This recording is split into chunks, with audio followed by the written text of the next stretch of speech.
Millions of people were watching, a performance that the crowd couldn't get enough of.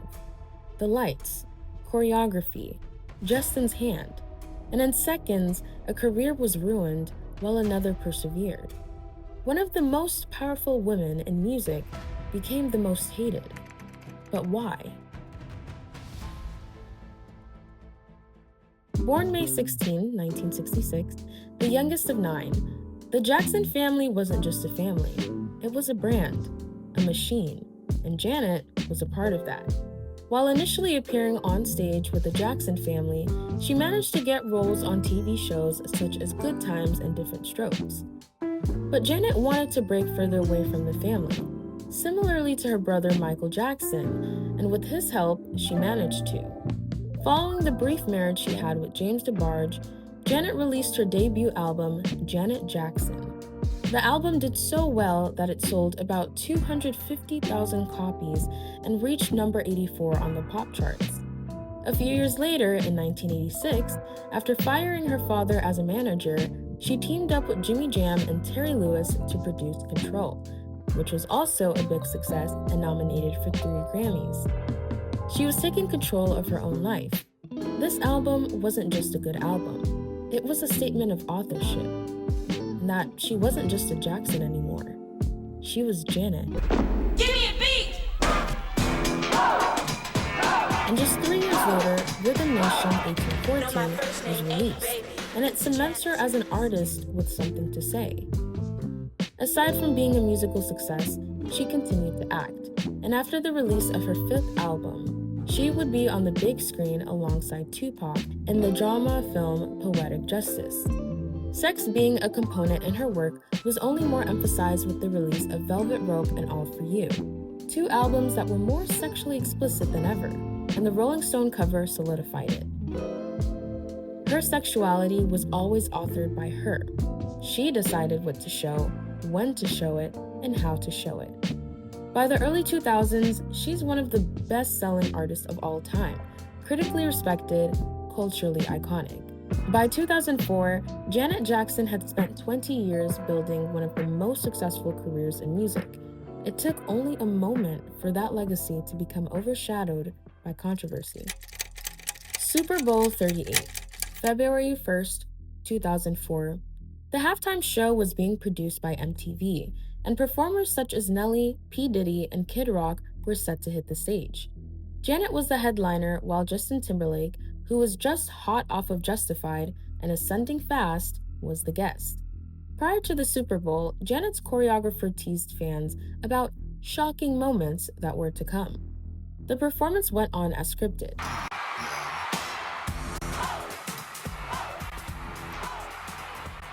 Janet performed her 2001 hit, All For You, Rhythm Nation, which was then followed up with Justin's Rock Your Body. The last-minute stunt they added just before hitting the stage, where Justin would pull a piece of Janet's costume to reveal a red lace bra underneath, was soon to take in effect. As soon as the performance came to an end, Justin finished his song with the last line being, "Bet I'll have you naked by the end of this song." The music stopped, and he went on to execute said stunt. But instead of the red lace bra only being shown, her breast was exposed.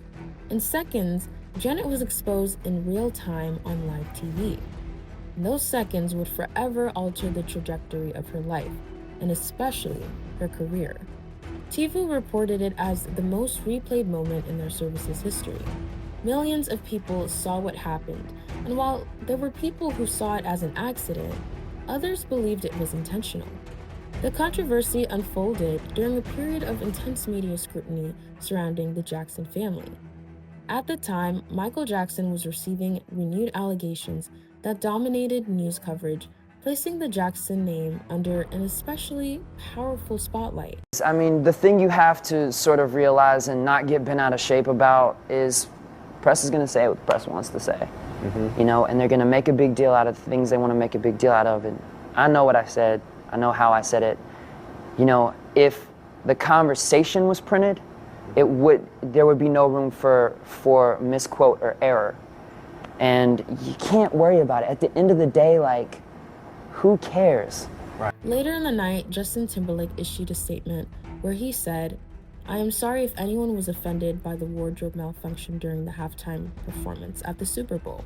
He even stated that the incident was regrettable. A day later, Janet released her own statement where she stated that this was a last-minute stunt that went wrong. She continued, "The decision to have a costume reveal at the end of my halftime show performance was made after final rehearsals. MTV was completely unaware of it," Jackson said. "It was not my intention that it go as far as it did. I apologize to anyone offended, including the audience, MTV, CBS, and the NFL."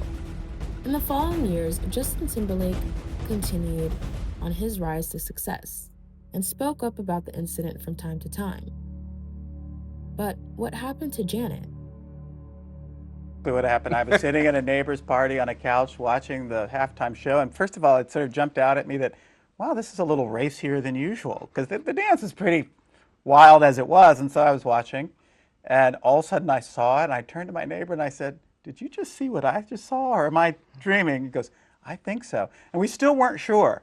And I went home and fired up my TiVo and started rewinding and realized, oh my God. And then the news started going, and I just said to turned to my wife and I said, "Tomorrow's going to really suck."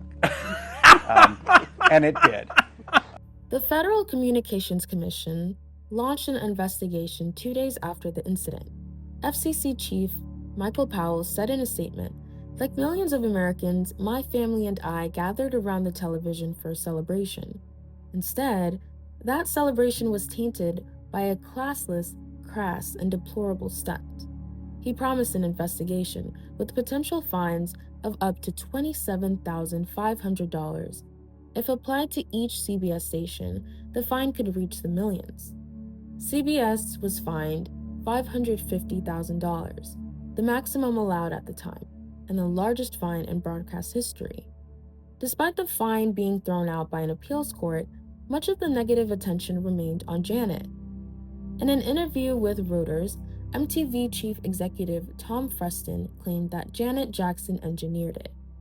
Another figure who frequently appears in discussions of the controversy is CBS executive Les Moonves. According to later reports, Moonves was angered by the incident and expected a more direct public apology from Janet Jackson. Over the years, multiple journalists and industry insiders would point to him as an influential figure in the fallout that followed. While the full extent of his involvement remains debated, reports of reduced support from CBS, MTV, and other Viacom-owned properties became a recurring part of Janet's story. Radio stations, many owned by Viacom, pulled her music quietly. Her single, Just a Little While, was already climbing the charts. It stalled and died, and in the years that followed, the careers of two performers moved in opposite directions. Within the same month, the 46th Grammy Awards took place. Both Timberlake and Jackson were invited as a way for them to make an apology. However, Janet declined to attend, while Justin followed through with an apology during his acceptance speech, saying, "What occurred was unintentional, completely regrettable, and I apologize if you guys are offended." And that night, he won 2 awards. Janet's album Demita Joe came out the following month. After working on this album for over a year, it became one of her lowest-selling albums. Press appearances were canceled. The promotional rollout was gutted. Meanwhile, Justin's Justified tour continued. His career didn't just survive, it accelerated. Future Sex Love Sounds made him bigger than he'd ever been. The contrast became hard to ignore. Justin Timberlake was rising in success, while Janet continued to receive media about scrutiny. children and what children shouldn't see. I think they should address all issues on TV. I think there's a lot of violence on television as well, and there's a lot of hypocrisy about beating up on Janet Jackson and not a lot of other things that children have access to. So I heard all this controversy the next day. I said, that's not true. I saw none of it. So Do you think the controversy was overblown? And do you Yes. think it's a Jackson-related phenomenon, or is it a testament to our time socially in this country? Well, that's an interesting hypothesis too. It's both. It's hard to answer, really. My decision to change the Super Bowl performance was actually made after the final rehearsal. MTV, CBS, the NFL had no knowledge of this whatsoever, and unfortunately, the whole thing went wrong in the end. I am really sorry if I offended anyone. That was truly not my intention. It's been now almost 2 years since Janet's Super Bowl halftime performance made news around the world. The FCC received more than 500,000 complaints about that broadcast. CBS was fined $550,000, and then the NFL was asked to refund the $10 million that they had been given to the halftime show sponsor. So Janet says that this is going to be the first and the last time that she ever talks about what happened that day. In a segment of Oprah Winfrey's show, Janet opens up about the incident, explaining that it was an accident and more of the costume came off than intended. She also expressed regret that she issued an apology when it was an accident. In February 4, 2018, the 52nd edition of the Super Bowl took place, and the headliner was none other than Justin Timberlake, where he sang many of his songs, including the infamous lyric. In 2021, Justin Timberlake issued his first direct apology to Janet Jackson. It had been years since the incident. The catalyst for this apology seemed to be the release of the documentary Framing Britney Spears. This documentary shed light on who Justin truly was and how he treated Britney Spears post-breakup. In an Instagram post, he stated, "I specifically want to apologize to Britney Spears and Janet Jackson, both individually, because I care for and respect these women, and I know I failed." And that following year, Janet released her documentary, Janet, which would not only share the details of her personal life, but the scandal once more. She also let it be known that the pair weren't enemies. It was a situation blown out of proportion, and that they have moved on and are very good friends. But despite two people being on that stage, one of them paid for what happened. Why was it her? In the immediate aftermath of the Super Bowl controversy, Janet Jackson largely stepped away from discussing the incident publicly. When she did speak about it, her comments were measured. She maintained that the exposure was accidental and expressed regret for controversy that followed. For years, discussions about Janet Jackson's career often returned to a single moment that lasted only seconds. Before 2004, Janet Jackson had spent decades building a legacy that included chart-topping albums, sold-out tours, acclaimed acting roles, and a place among the best-selling artists in music history. The fallout extended beyond headlines. Damita Jo debuted at number 2 on the Billboard 200, but failed to match the commercial heights of Janet's previous releases. Reports of reduced radio and television support continued to follow her in the months of the controversy. The Super Bowl controversy would continue to follow her for years. Janet was absent from future halftime shows, and many observers viewed her as effectively blacklisted from the event for more than a decade. She never returned to the same level of commercial dominance she had enjoyed before 2004. While later albums found success and charted well, none matched the cultural impact of her peak years. Over time, the incident became known by a nickname, Nipplegate. This had begun as a major national controversy, but was increasingly reduced to a punchline. In the years that followed, some journalists and cultural commentators revisited the public reaction to the incident. Many questioned why so much of the backlash was focused on Janet Jackson, despite both performers being involved in the performance. Others argued that the controversy reflected broader conversations about race, gender, and the way Black women have historically been portrayed and scrutinized in American media. While opinions differed, the discussion added another layer to the story, one that extended far beyond what happened on that stage that night. As the years passed, public attitudes toward celebrity culture began to change. The 2021 documentary Framing Britney Spears prompted renewed discussions about how female celebrities were treated by the media during the late 1990s and early 2000s.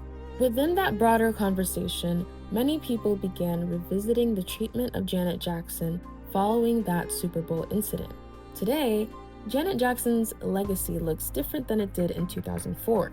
The Together Again tour became one of the most successful tours of her career, demonstrating that audiences had not forgotten about her contributions to music. And years later, people are still asking the same question. How did a moment that lasted only seconds end up defining so many years of Janet Jackson's life? Millions of people watched the Super Bowl halftime show that night. What they witnessed lasted only a moment. The investigations, headlines, debates, apologies, and fallout lasted years. More than 2 decades later, the controversy remains one of the most discussed moments in television history. But the questions surrounding it have changed. People no longer ask only what happened on the stage. They ask why the consequences unfolded the way that they did, and whether a moment that lasted seconds should have come to define so much of Janet Jackson's legacy.